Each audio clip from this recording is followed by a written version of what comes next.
Mise en garde, mobilisation générale et état d'urgence. Ibrahim Traoré a affûté ses armes. Pour plus d'informations sur ce sujet, retrouvez-nous après le générique. Mais avant de commencer, n'oubliez pas de vous abonner et d'activer la cloche de notification pour ne pas manquer nos prochaines vidéos. Bon visionnage.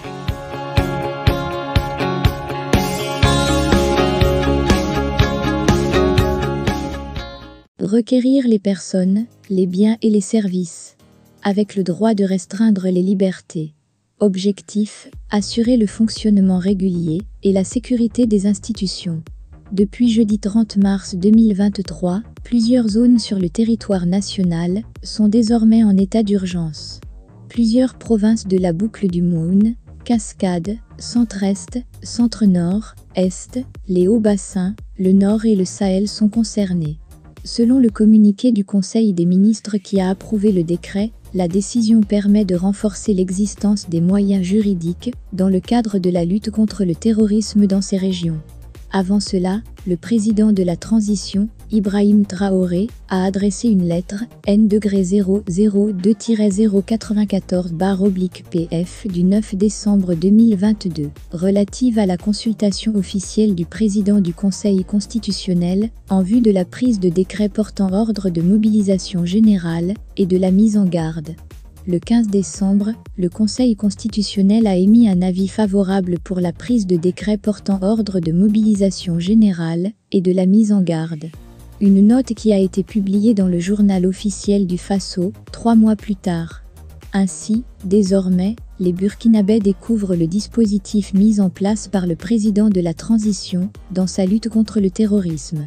Ibrahim Traoré a affûté ses armes. Après l'appel à l'effort de guerre, d'achat des armes pour mieux équiper les FDS et les VDP, le président met en place un dispositif juridique pour faciliter les opérations de la sécurisation du territoire. Comment cela va-t-il impacter la vie des Burkinabés? La mise en garde pour assurer le fonctionnement des institutions.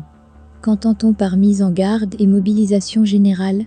Pour y répondre, il faut se référer à la loi 26/94/ADP portant organisation de la défense nationale et son modificatif 007-2005/CAN du 07 avril 2005.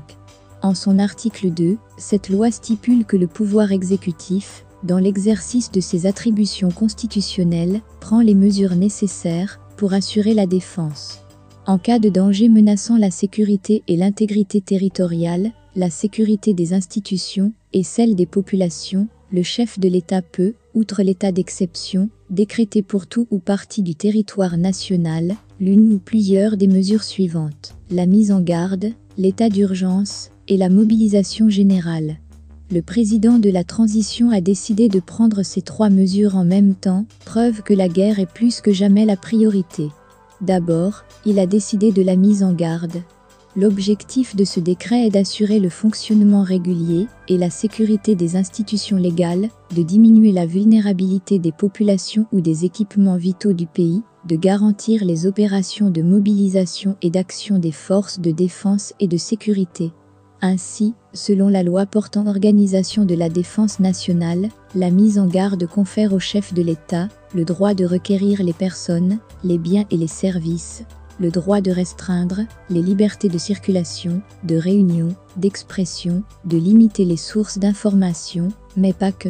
En plus de ces droits, le chef de l'État a désormais le droit de soumettre à contrôle et à répartition les ressources en énergie, matières premières, produits industriels, produits nécessaires au ravitaillement des populations et des forces armées nationales, imposés aux personnes en ce qui concerne la disposition de leurs biens, les sujétions indispensables, le droit de prendre des dispositions en ce qui concerne le contrôle et la stabilité des prix, y compris ceux des services, et le droit de consentir sur les ressources de la trésorerie aux organismes publics et privés intéressant la défense, les avances qui leur seraient indispensables pour remplir immédiatement le rôle qui leur est. Combiné à la loi relative à l'état d'urgence, Ibrahim Traoré dispose du droit de placer sous l'autorité du gouvernement les administrations municipales et les collectivités locales et ses délégués.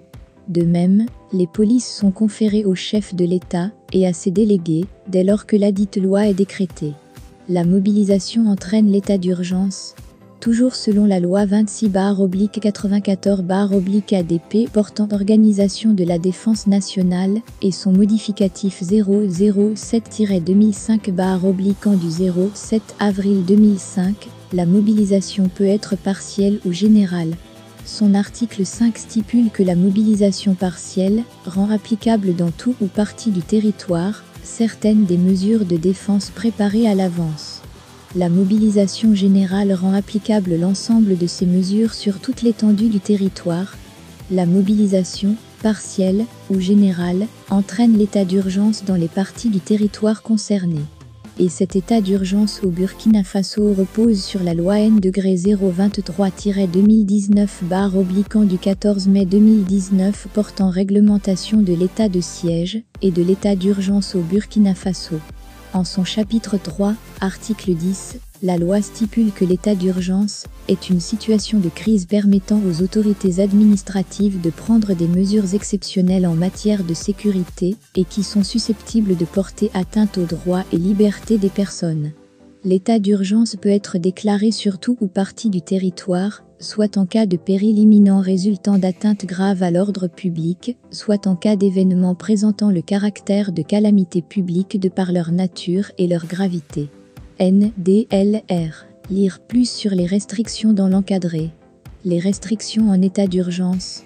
La loi N-023-2019/an du 14 mai 2019 portant réglementation de l'état de siège et de l'état d'urgence au Burkina Faso stipule que dans article 13, le ministre en charge de la sécurité et celui en charge de l'administration territoriale, selon leur domaine de compétence, ou le chef de circonscription administrative compétent peut, dans les zones où l'état d'urgence est en vigueur, requérir les personnes, les biens et les services, interdire la circulation des personnes ou des véhicules sur toute l'étendue de son ressort territorial ou dans des lieux précis et à des heures fixées par arrêté, ordonner des perquisitions de jour et de nuit dans les domiciles des citoyens, requérir ou faire requérir la force armée et lui confier des tâches de maintien ou de rétablissement de l'ordre en collaboration avec les forces de sécurité intérieure, ordonner le dépôt des armes et munitions,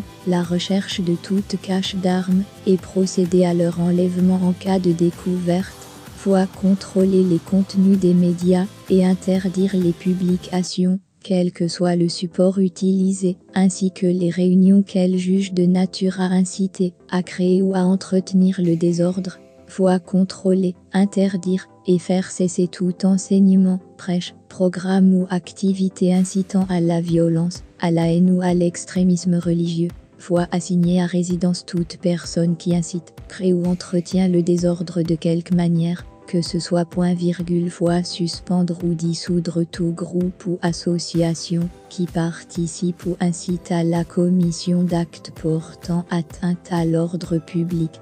Article 14. Le ministre en charge de l'administration territoriale ou le ministre en charge de la sécurité peut prendre toute mesure pour assurer le blocage de tout moyen de communication incitant à la commission d'actes de terrorisme ou faisant leur apologie ou divulguant des informations ou stratégies militaires de nature à exposer les forces de défense et de sécurité ou à compromettre leur mission.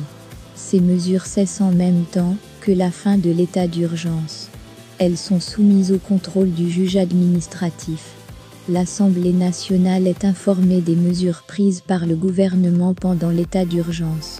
Article 15. Quiconque s'oppose de quelque manière, que ce soit aux mesures prises en application de la présente loi, est puni d'un emprisonnement d'1 an à 5 ans et d'une amende de 250,000 francs CFA à 15,000,000 de francs.